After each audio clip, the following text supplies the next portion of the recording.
په هلمند کې د تیرو 2 میاشتو په موده کې ټول 60 تنه ملکي کسان وژل شوي او 250 تنه نور ټپیان دي. په ټپیانو کې 150 تنه کوچنیان او 83 تنه ښځې هم پکې شامل دي. په دې ولایت کې د بشري حقوقو د سیمهییز دفتر مشر وایي چې دا بیا هم هغه شمیر کسان دي چې له ناامنه ولسوالیو څخه لښکرګاه ته وروړل شوي، خو ممکن هغه سیمې چې هیڅ ډول ارتباطات ورسره نشته په دې کې نه وي شاملي.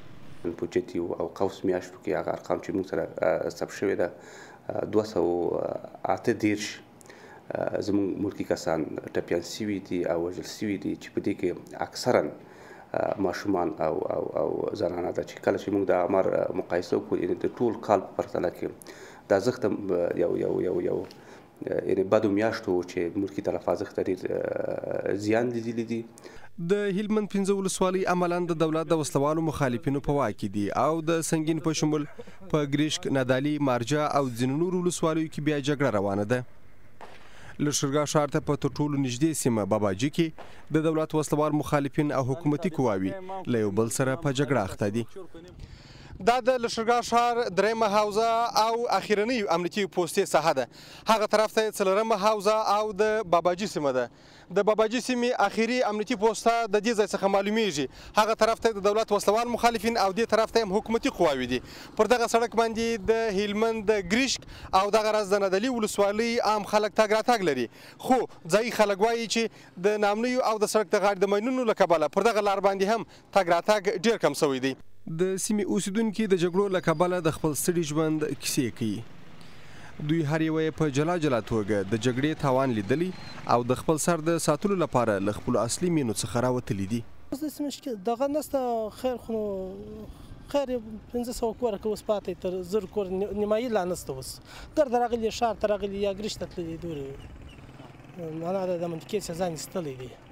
دا وایم بیریږي دغه د څه بیریږي دا وانه د جنګ د دې د دې چې مشکلات پیښ د دې څه اوس دغه لار د زه اوس پر چنجیر باندې پر دې لار داسې ولاړم یا پر ګریشک باندې داسې راګرځو بله لار نشته. ژوند یې ډېر تریخ دی، وسیلات یې نشته، تکلیف یې ورځ په ورځ ډېر دی، مشکلاتونه لري، معنا هر څه لري. د ښار او ولسوالیو ترمنځ تګ راتګ کمرنګه دی او ان په زیاتره برخو کې دا کار بیخي نه لیدل کیږي. که څه هم په لښکرګاه ښار کې ژوند عادي دی، خو په ولسوالیو کې جګړو پر کاروبار منفي تاثیرات اچولي. د ښار دکانداران وایي چې مخکې د دوی ډیر کاروبار د ولسوالیو له خلکو سره وو.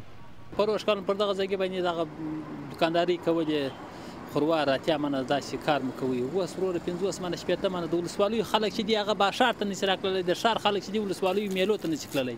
والا کار دغه رقم دی وروره، کارونه څه سره لیدلي دي. لات خو تقریبا دومره تاثیر کړی چې کاروبار نه کې درولی دی. نور داسې خاص تاثیر خو نه دی کړی. داسې په هلمند کې دننه خاص حالات داسې نه دي خراب لکه د خلکو پر چم چې خلک دا خبرې کوي. داسې خاص حالات نه دي خراب، مګر دونه تاثیر کړی دی چې کاروبار نه کې درولی دی. اقتصادي مشکلات خلکو ته زیات پیښ شوي دي. د لښکرګاه ښار په څنګ کې د هلمند بهاند رود د دې ښار پر طبیعي ښکلا خاص اغیز کړي، خو جګړو او ناامنیو یې په لسګونو نورې ښکلاګانې هم ورڅخه اخیستي. د هلمند له زرغونو ځنګلو، شنو مځکو، د سیل او تفریح له پراخو او طبیعي سیمو څخه اوس هره ورځ د جګړو د باروتو بوی راپورته کیږي او اوسیدونکي نه پوهیږي چې کله به یې په سیمه کې امن راسي. عزیز الله پوپل، امریکا غږ آشنا تلویزیون، لښکرګاه.